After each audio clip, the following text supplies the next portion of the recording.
Every time I tried to leave, he begged for another chance. The apologies, the tears, the "I'll do anything," but nothing ever changed. Here's how I finally saw the cycle and what I did to break free. The quiet was the loudest sound in the room. It wasn't just silence. It was an absence of normal sound that felt heavier, more aggressive, and far more deliberate than any shouting match we'd ever endured. I had just asked him a simple, necessary question about his schedule for the coming week, a request critical to my own planning for my demanding job, my commitments to my family, and my basic ability to manage the logistics of my life. And now the heavy, smothering silence had descended upon the apartment like a toxic, invisible gas, instantly suffocating any lingering peace or warmth. He sat utterly motionless on the couch, shoulders dramatically slumped forward, his entire body language radiating injured martyrdom, a calculated performance of profound, crushing suffering designed purely and explicitly for my immediate attention and benefit. He stared intently, unwaveringly, at the beige wall across the room, refusing even the briefest eye contact, acting as if my simple, logistical request had been a violent, catastrophic, physical injury inflicted directly upon him, a deep, mortal wound that only my frantic, humiliating, self-abasing apology could possibly heal or staunch. I felt that familiar, cold dread sink in, a heavy, nauseating weight settling deep in my stomach and chilling my immediate resolve to hold my ground and insist on my needs. This wasn't a normal marital disagreement where two mature people share differing opinions or conflicting needs. This was a calculated, deliberate punishment, the emotional consequence I consistently faced for daring to assert my own needs, my own schedule, or introduce the slightest inconvenience, demand, or ripple of reality into his meticulously constructed, self-centered world. It was a sullen, passive-aggressive withdrawal he had perfected, honed, and utilized every single time I tried to assert a reasonable boundary, request a firm commitment, or seek simple clarity that disrupted his comfort and total emotional freedom. It was the complete, terrifying opposite of the intense, desperate, needy vulnerability that first drew me in and made me feel essential and irreplaceable, the one person who uniquely held the key to his happiness. The shift between the two modes, the charming petitioner needing salvation and the silent punisher extracting payment, was always jarring, a severe psychological whiplash that left me dizzy, emotionally unstable, and perpetually questioning my own perception and memory until I couldn't trust myself. He could turn from the most open, supposedly trusting person in the world into a stone wall of silent, icy resentment in a single second, replacing warmth with a palpable, toxic freeze that could last for days, draining the life, light, and joy out of the room until I finally cracked and surrendered my position. I knew the script by heart, a painful, predictable role I had rehearsed and performed perfectly for years, almost subconsciously. My cue was the cessation of all normal communication, the absolute suffocating silence. I was supposed to immediately abandon my own needs, my schedule, and my questions, recognizing them as secondary and trivial. I was supposed to frantically whisper, "What's wrong, my love? How can I fix this? Tell me exactly what I did wrong so I can apologize and make it better." I was supposed to apologize profusely and repeatedly for the tone of my voice, or the terrible inconvenience of my very necessary question, or simply for existing and introducing a ripple of reality into his carefully controlled world, while he was feeling slighted and fundamentally misunderstood by life itself, unjustly targeted by forces beyond his control. The pressure to restore peace and lift the oppressive mood was agonizing, a sharp physical pain in my chest. I knew, with a certainty that shook me to my core, that my sanity, my identity, and my future were truly on the line if I played that exhausting, draining, self-sacrificing role one more time. I had been the designated rescuer, the emotional repair person, the sole source of validation for far too long, perpetually sacrificing my own peace, my own goals, and my own happiness for his manufactured, temporary quiet. Every moment of silence, every heavy sigh, every slumped shoulder was an emotional debt he fully expected me to pay with hours of intense, self-denying emotional labor and reassurance.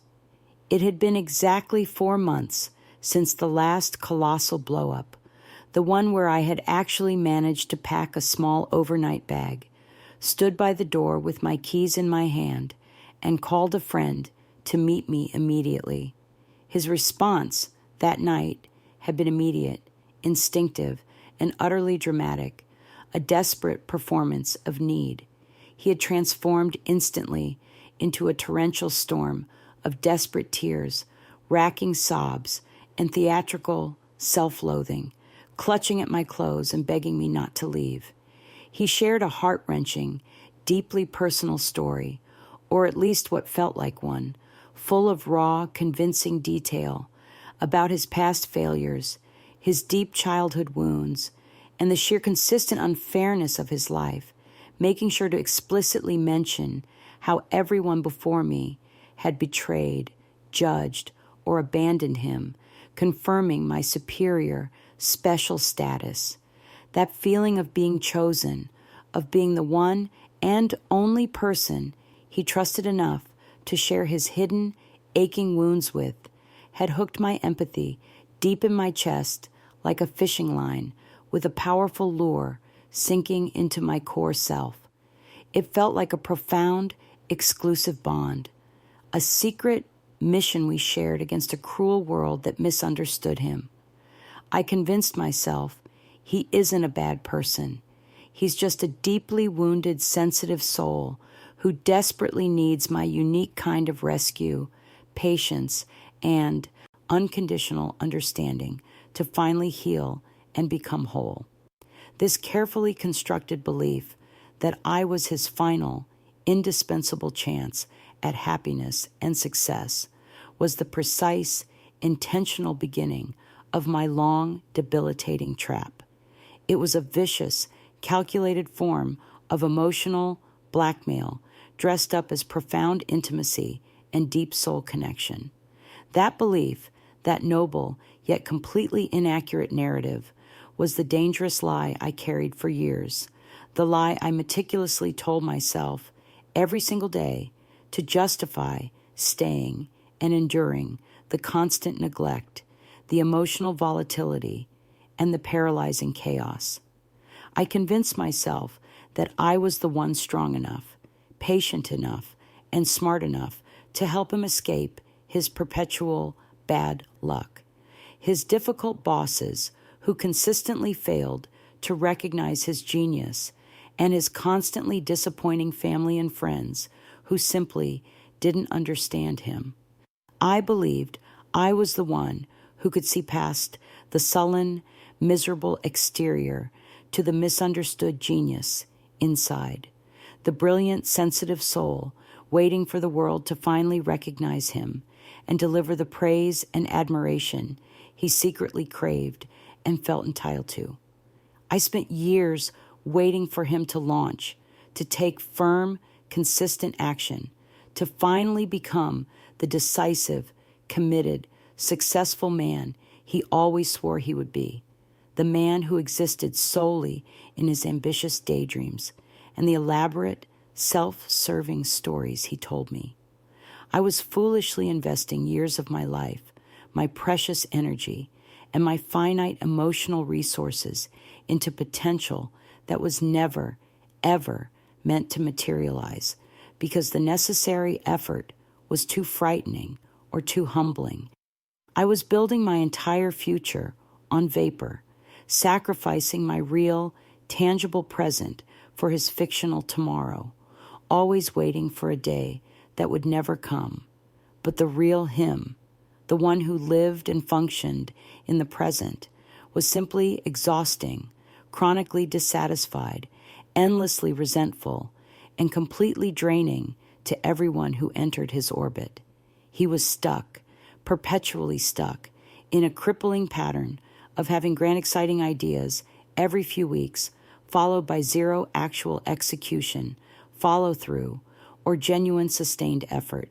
He always, without fail, blamed the system, fate, bad luck, economic forces, or other people for his complete lack of movement or success, rather than taking any shred of personal responsibility for his own inertia, procrastination, or poor choices. His resentment was not a symptom of his victimhood. It was a chosen, highly effective shield against accountability and the demands of adult life.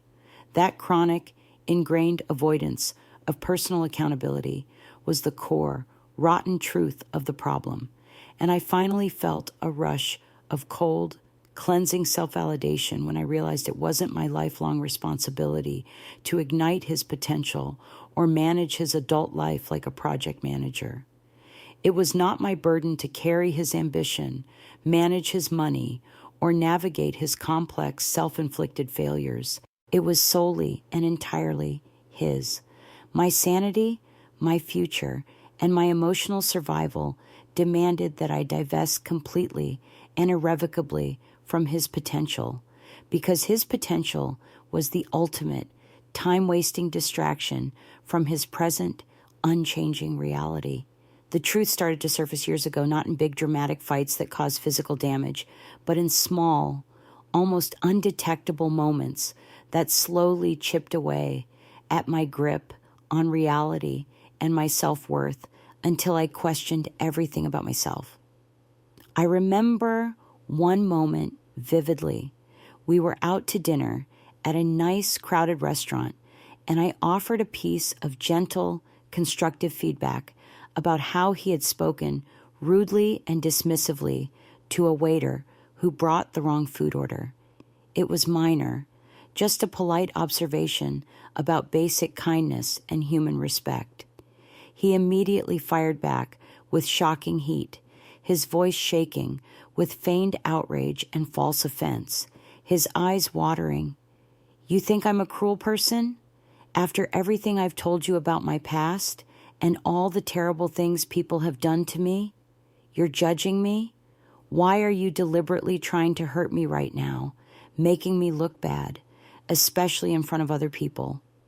I thought you were supposed to be on my side, defending me against the world and its harsh judgment, not against me, criticizing my character when I'm already stressed and feeling unfairly treated." It was a stunning, immediate, and complete deflection that left me completely paralyzed and silenced, not knowing how to react to the reversal of roles. I had thrown out a simple observation, a tennis ball of truth, and he immediately reflexively and violently slammed it back across the net, shifting the entire focus and the blame entirely onto me, the innocent messenger. He successfully made me the true emotional offender for simply bringing up an issue that made him feel momentary discomfort or the slightest touch of accountability. It was a masterclass in emotional misdirection and avoidance, a way to make any criticism or request for decent behavior fundamentally impossible. I realized he wasn't interested in processing anything, ever, because processing implied fault, and fault was fundamentally intolerable to him and his fragile sense of self. He was only interested in securing my constant, unquestioning reassurance and sympathy, a fresh dose of emotional certainty to stabilize his internal world. That supply was the only fuel he needed to prop up his fragile self-image and avoid his own profound, secret sense of inadequacy and shame. I finally recognized the strategic pattern, the psychological blueprint of his behavior, laid bare and repeatable. He used his pain as a weapon. Whenever I was emotionally ready to walk away because of his neglectful, cruel, or utterly selfish behavior, he didn't try to win me back with effort, accountability, or a genuine change in behavior or a sincere apology. He tried to win me back with a heartbreaking, Oscar-worthy performance of suffering. He leveraged pity and guilt, using his tears, his crushing anxiety, and his overwhelming tales of woe to ensure I stayed locked into the comforting, familiar role of his designated fixer and emotional caretaker. His sorrow was not a genuine bid for connection or help. It was a heavy, unbreakable shackle he intentionally placed around my wrist to bind me to him through obligation, false compassion, and the promise of a future reward. This time, watching him sulk in that paralyzing, calculated quiet, refusing to engage with reality, I made a different choice, a choice that felt revolutionary, terrifying in its potential consequences, and profoundly right for my own survival. I decided, firmly and finally, that I would not buy the manufactured guilt he was selling. I refused, absolutely and completely, to accept responsibility for the toxic, oppressive atmosphere he had deliberately and strategically created. My internal voice screamed, I will not pay the price for his bad mood today. I am choosing peace over performance. Instead of rushing to comfort him, instead of rushing to smooth things over, instead of begging for him to speak or engage, I simply got up and began cleaning the kitchen. I ran the tap water deliberately, making the mundane, neutral sound of running water the only noise in the room besides his heavy sighs, focusing entirely on the simple, tangible task of washing dishes, the physical reality of soap, water, and ceramic, grounding myself in the real world. The tension was palpable, thick enough to taste, filling the silence, but I made a powerful internal shift that was invisible to him, impenetrable to his manipulation. I stopped trying to save him. I stopped trying to soothe the unsoothable man-child whose perpetual misery was, I realized, his chosen, comfortable identity and primary method of control. I recognized that his constant, fragile victimhood was not a temporary state, but a permanent chosen identity and coping mechanism, not a temporary crisis I could solve with enough love, patience, or effort. I knew, profoundly and completely, that I had to drop the rope in this endless, zero-sum game of emotional tug-of-war. My overwhelming exhaustion and loss of self was the undeniable proof that the game was fundamentally rigged against me, and the only winning move was to refuse to play entirely. I had to radically accept a deeply painful truth that felt like a surgical incision into my heart, freeing me from a debilitating tumor of false hope. The charming, open, vulnerable person I initially fell for was a brilliant, strategic manipulation designed exclusively to hook my empathy and keep me close as a constant source of emotional supply. The sullen, angry, stone-faced person staring at the wall, radiating cold resentment, was the authentic, everyday reality I had been consistently ignoring and minimizing through years of denial and self-deception. I resolved, then and there, not to apologize, just to restore the fake, fragile peace he demanded. I chose to proceed with my life, my actual, functioning life, my responsibilities, my goals, my dignity, and allow him to indulge fully and completely in his manipulative performance of sulking without my participation, my energy, or my attention. I chose the truth, no matter how painful. From that pivotal day, my internal voice changed from a frightened whimper of confusion to a shout of clear, resolute clarity, and so, slowly but surely, did my external behavior. When he started his tales of woe, complaining bitterly that his boss was deliberately sabotaging him, or that his lack of money was entirely the world's fault, I didn't rush in with solutions, deep sympathy, or emotional fuel. I gave him brief, factual, emotionless responses. That sounds incredibly hard. I certainly hope that situation works out for you. I agree. I strategically disengaged emotionally, making myself utterly uninteresting and unresponsive to his manufactured crises. I became a gray rock, a dull, non-reactive presence that provided no emotional return on his dramatic investment. I became bored, and that was my power. It was incredibly difficult.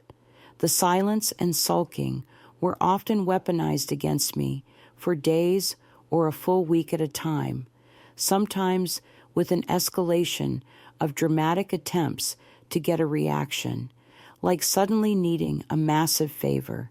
He tried harder to trigger me, escalating his neediness, his resentment, and his withdrawal, but I held the line with an iron, desperate will, fueled by my own self-preservation and the clear knowledge of what was truly happening. I understood clearly that his escalation was simply proof that my new strategy was working and that he was losing his essential supply and his control over me.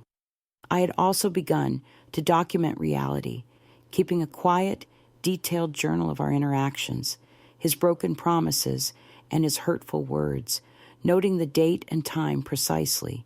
His constant manipulation, known as gaslighting, had made me question my memory and my own perception of reality so many times that my trust in my own mind was severely fractured. Having the written truth, the cold, factual evidence on paper, anchored me when he tried to deny what he'd said or done, proving to myself beyond any doubt that I was not crazy or overreacting.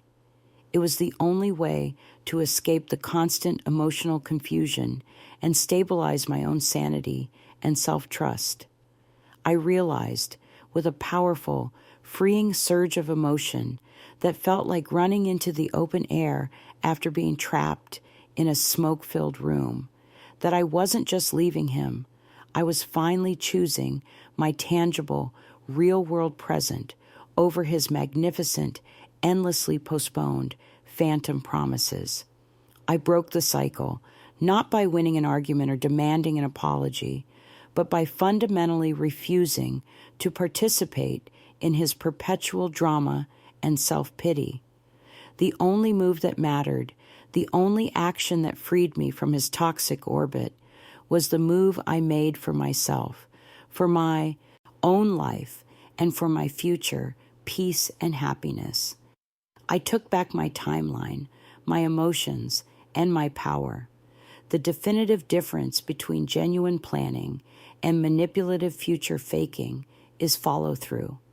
The tactic is a smokescreen, an elaborate deception designed to keep you tethered by the fragile thread of hope, keeping you compliant in the present. If someone consistently paints a magnificent, distant future for you, while their present actions cause you daily emotional distress, neglect, or profound disappointment, you are the target of psychological control. They are selling you a ticket to a wonderful, elaborate movie they never intend to produce, finance, or even attend. Here is your actionable path to freedom, designed to reclaim your life, your time, and your emotional energy, starting today with immediate steps. Your shift in mindset is the critical, foundational action that changes everything.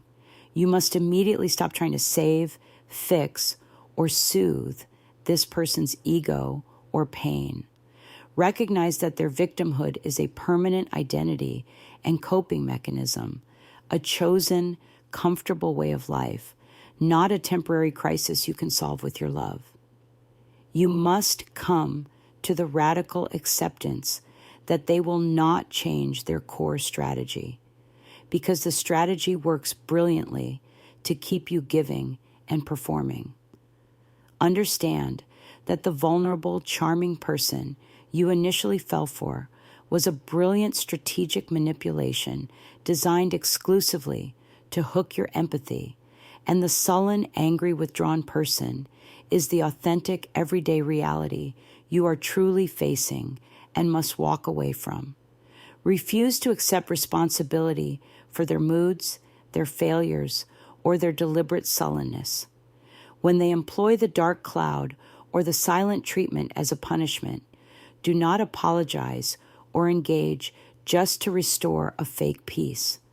Go about your life, tending to your tasks, your goals, and your friends, and allow them to sulk alone.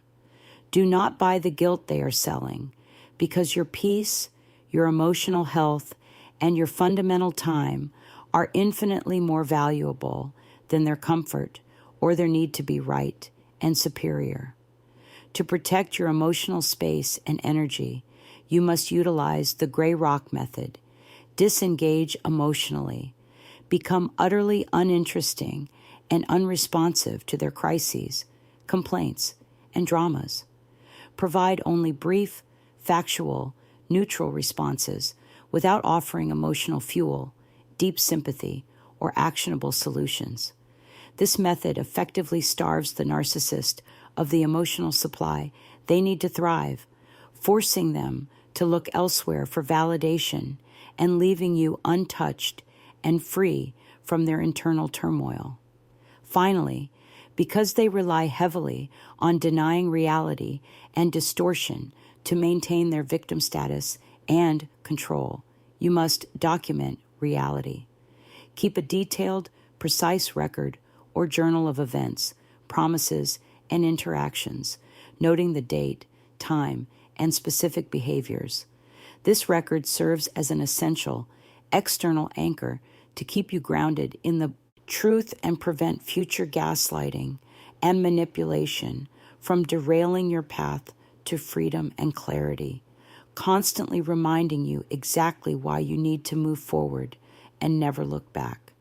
You deserve a life built on real, present actions, mutual respect, and consistent love, not on future fantasies that are perpetually out of reach and designed only to keep you in place as a perpetual resource.